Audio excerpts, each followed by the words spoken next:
ಸ್ನೇಹಿತರೆ ನಮಸ್ಕಾರ. RN5 news ಚಾನೆಲ್ಗೆ ಸ್ವಾಗತ. ಗುರುಮಕಲ್ ತಾಲೂಕಿನ ಗಾಜರ್ಕೋಟ್ ಗ್ರಾಮ ಪಂಚಾಯಿತಿಯಲ್ಲಿ 1 ತಿಂಗಳು ಕಳೆದರೂ ಕೂಡ ಕುಡಿಯುವ ನೀರು ಬಾರದಕ್ಕೆ ಜನರು ತಮ್ಮ ಆಕ್ರೋಶವನ್ನು ಪಂಚಾಯಿತಿಗೆ ಮುತ್ತಿಗೆ ಹಾಕೋದ್ರ ಮೂಲಕ ಆಕ್ರೋಶವನ್ನು ವ್ಯಕ್ತಪಡಿಸಿದ್ದಾರೆ.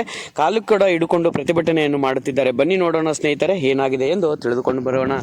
ಅನೇಕ ಬಾರಿ ಸಂಬಂಧಪಟ್ಟ ಅಧಿಕಾರಿಗಳ ಗಮನಕ್ಕೆ ತಂದರೂ ಕೂಡ ಕ್ಯಾರೆ ಅನ್ನದೇ ಕಾರಣ ರೊಚ್ಚಿಗೆದ್ದ ಜನ ಪಂಚಾಯಿತಿಗೆ ಮುತ್ತಿಗೆ ಹಾಕಿ ಪ್ರತಿಭಟನೆ ಮಾಡುತ್ತಿರುವ ದೃಶ್ಯವನ್ನು ತಾವು ನೋಡ್ತಾ ಇದ್ದೀರಾ. ಏನು ಮಾತನಾಡಿದ್ದಾರೆ ಎಂದು ತಿಳಿದುಕೊಂಡು ಬರೋಣ. ಬನ್ನಿ ನೋಡೋಣ ಸ್ನೇಹಿತರೆ ಏನಾಗಿದೆ ಎಂದು ನಮ್ಮ RN5 ನ್ಯೂಸ್.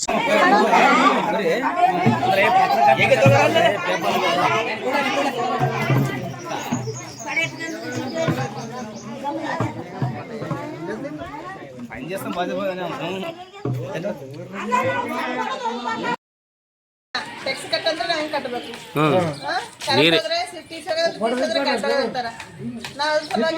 ಸ್ಟ್ರೈಕ್ ಮಾಡಕತ್ತೀವಿ. ಎಷ್ಟು ದಿನ ಆಯ್ತು ನೀರು ಬರ್ಲಾರ್ದ? 20 ದಿನ ಆಯ್ತು. 20 ದಿನ ಆಯ್ತು. 1 ತಿಂಗಳ ಸನಿಸನ ಆಯ್ತು.